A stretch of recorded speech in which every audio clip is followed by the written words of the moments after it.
அமைதியை மட்டுமே தான் விரும்பும் ஒரு மாநிலமாக தமிழ்நாடு இருக்கிறது. அதை சிதைக்கிறதுக்கே ஒரு கூட்டம் முயற்சி பண்ணுது. அதான் என்டிஏ அப்படின்னு வந்து மு.க. ஸ்டாலின் சார் இன்னைக்கு வந்து விமர்சனம் பண்ணியிருக்காரு. அது என்னமோ கிட்டத்தட்ட உண்மைதான். எந்த ஒரு திட்டத்தையுமே நமக்கு வரவிடாம பண்றாங்க பிஜேபி. என்ன ஒரு காரணம் தெரியல. ஒருவேளை அவங்க இங்க கால் ஊன்ற முடியலங்கிறதுனால பண்றாங்களா?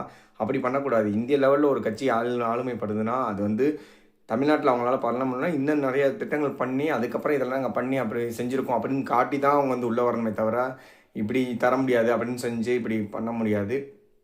பண்ணக்கூடாது. அத பண்ணிக்கிட்டு இருக்காங்க. அதனால தான் அவங்களால இப்போ வரைக்கும் இங்க ஜெயிக்க முடியல.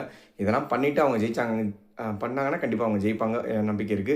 அப்புறம் நம்ம இபிஎஸ் சார் வந்து சொல்லியிருக்காரு, மா சுப்பிரமணியன் அமைச்சர பார்த்து இன்னைக்கு பிரியாணி மட்டுமே சாப்பிடும் அமைச்சர் வந்து சீக்கிரமே கழிவிங்க வாய்ப்பு இருக்கு. அதிமுக ஆட்சிக்கு வந்தால் அப்படின்னு இருக்காரு. குஷ்பு மேம் வந்து சொல்லியிருக்காங்க, எல்பிஜியை பற்றி மட்டுமே பேசிகிட்டு இருக்காரு மு.க. ஸ்டாலின் சார். ஏன் டீசல் பெட்ரோல் விலையை பற்றி பேச மாட்டாரு? அதை குறைச்சிருக்கோம்ல, வரியெல்லாம் குறைச்சிருக்கோம். அது தமிழ்நாட்டு மக்கள் பயன்பாட்டில் தானே இருக்குது. ஏன் அதை பேச மாட்டாரு அப்படின்னு கேட்குறாங்க. கரெக்டான கொஸ்டின். ஏன் அட்ரஸ் பண்ண மாட்டீங்க?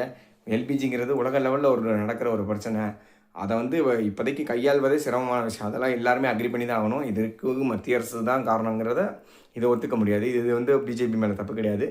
இது வந்து வேறு வழி கிடையாது. அந்த போர் நின்றா தான் நம்ம எல்லாருமே அந்த நார்மல் லைஃப்க்குள்ளே போ முடியும். இது அவங்க ஒண்ணும் பண்ண முடியாது. இப்படி மாத்தி மாத்தி குற்றச்சாட்டு பண்ணக்கூடாது. இது தப்பு தான் நம்ம பாயிண்ட் ஆஃப் வியூல. இது கரெக்ட். உங்க பாயிண்ட் ஆஃப் வியூல என்னன்னு சொல்றீங்களோ அத கமெண்ட்ல சொல்லிருங்க. செல்வ பெருந்தகை சொல்லியிருக்காரு, உழைக்கிற கட்சிய வந்து குறை சொல்றது மட்டுமே உழைக்காத கட்சியா வேலையா இருக்குன்னு தமிழக வெற்றிக் கழக தலைவர் விஜய பார்த்து இன்னைக்கு இந்த கேள்விய கேட்டிருக்காரு. என்ன சொல்றாருன்னு பார்ப்போம் விஜய் சார்.